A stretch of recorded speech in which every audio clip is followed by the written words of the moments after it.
All right, guys, it's starting with Cyclone FPV, and I think we're on part 4 now. One, two, I think. I might be wrong, but we'll see.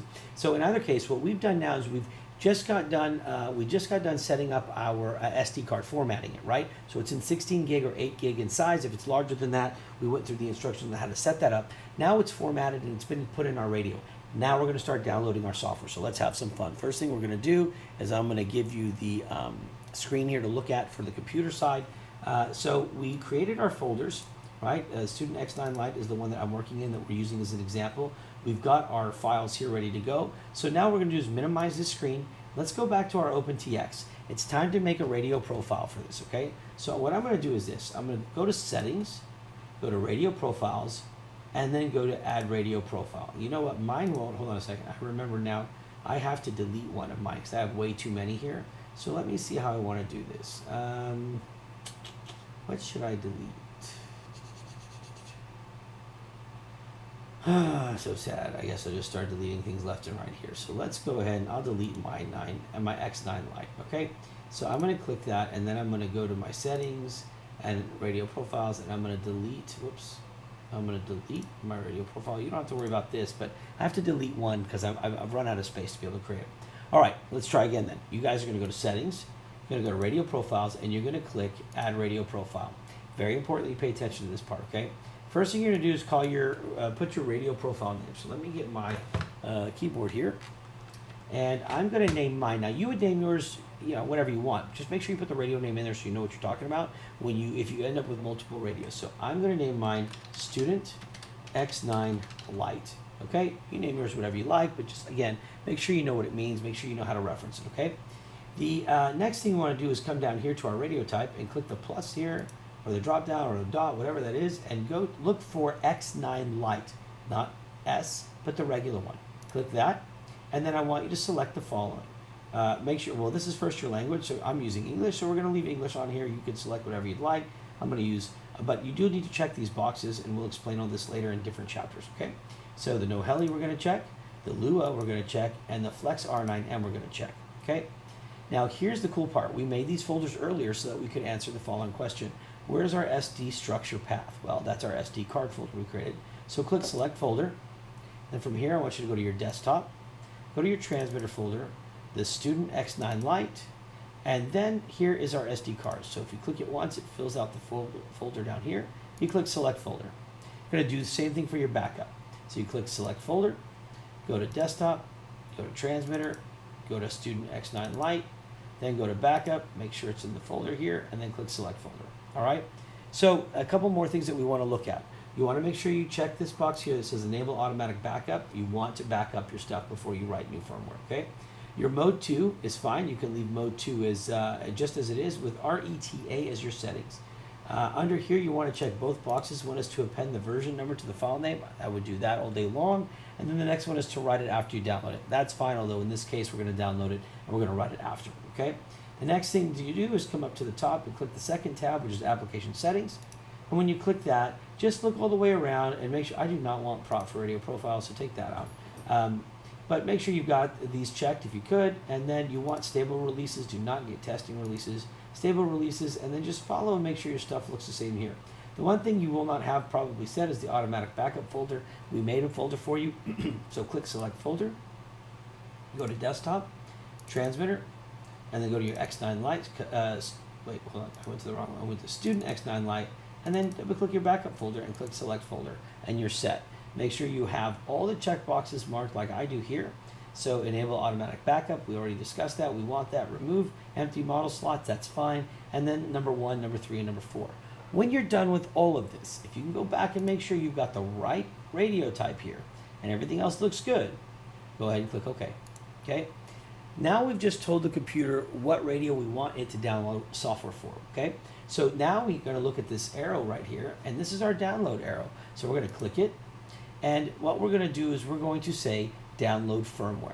So click download firmware, and it's going to ask us where we want to save it.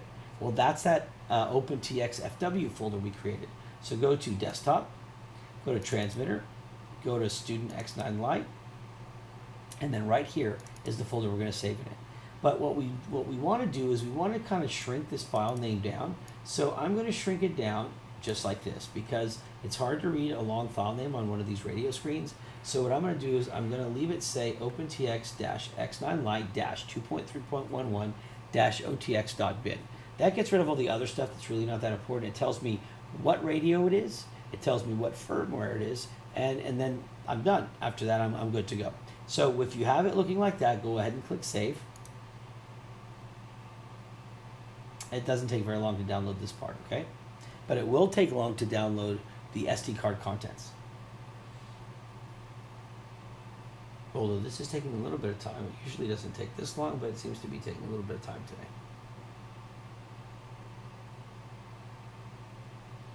Okay, now here's where it asks you, do you want to write the firmware to your radio? Well, you can't, because your radio is not plugged in yet. So the answer is no, okay? Now, I am worried about the SD card content's going to take a while, so I'm going to show you how to download it, and then I'm going to show you what to do once it's downloaded. I've already downloaded it twice in the last 48 hours, so I'm just going to click to download it, then I'm going to show you what the file looks like. Okay, so here we go. So the next thing you want to do is go down here to download SD contents, and you're going to click it. Okay, it's going to bring up a new browser screen, and just so we know we're on the same page, you always want to download the newest version. So if you download the newest version, the newest firmware, then you want to download the newest SD card. All right, so let me show you. You're going to click it, and it's going to start the download. Oh, this is going pretty quick actually. So I'm going to actually let it download. I didn't know it was going to go that quick. So we're going to leave that there. What's going to end up happening is once it's downloaded, we're going to extract the files and we're going to sort them properly, delete a few, and then we're going to be ready to update the radio.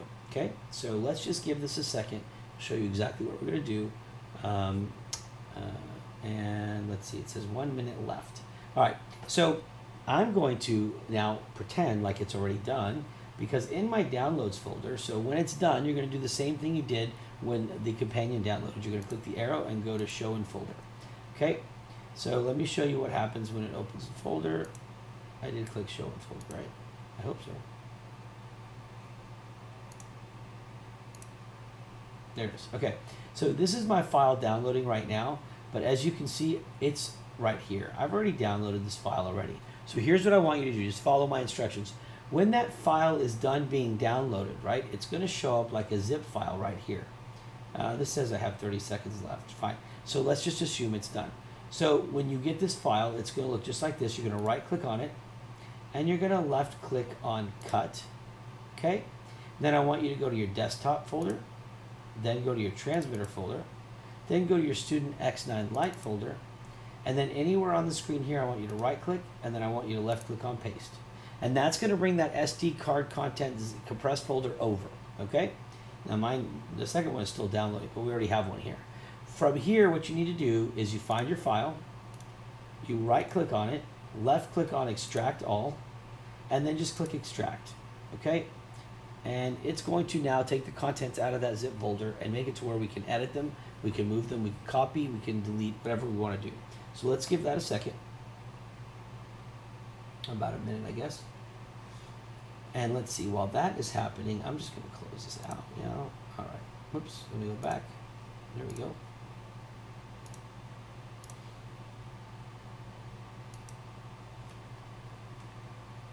All right, there we go.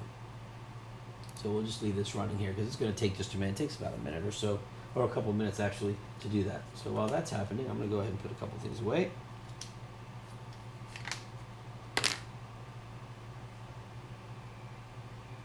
It's taking a little longer. Sorry about that, guys.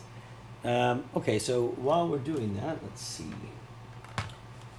This file folder, this compressed folder that we're extracting right now is about 138 megs big, okay? The only thing is, though, is that like 120 of that is different language files. Well, we're going to be working with the English here, so the sounds that we're going to use are only going to be English sounds, like the talking and everything else. So we're going to get rid of all the other ones, and that's going to delete out of 138.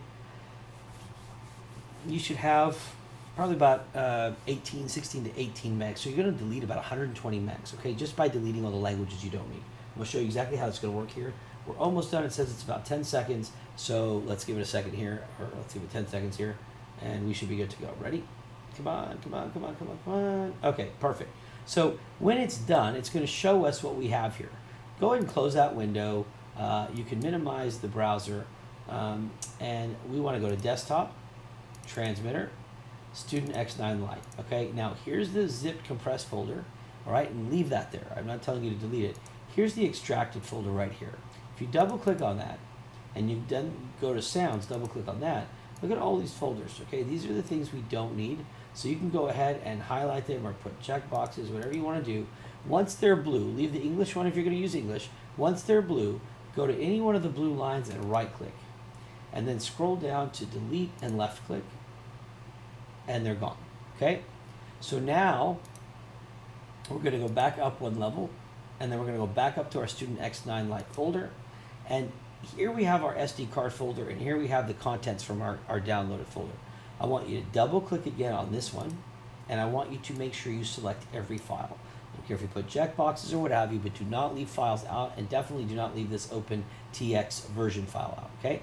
Once they're all blue, I want you to right click, I want you to left click on cut, and then go back up to your, right here, like I have student X9Lite, click that, double click your SD card folder, find a blank spot, right click, and then left click on paste. And you just moved all your SD card contents into the SD card folder, and you're ready to go. It's time to plug our radio in, all right? So with that said, we've got 11 minutes into this one, so what we're gonna do now is we're gonna stop right here. And again, I'm gonna remind you guys, please, as always, if you could, please make sure to subscribe to our YouTube channel. I would greatly appreciate it. And please, if you have any questions, always head over to our Facebook page, and it's facebook.com/Cyclone FPV. All right, other than that, guys, I will see you shortly. So just get ready, and we're gonna get your radios connected next. See ya.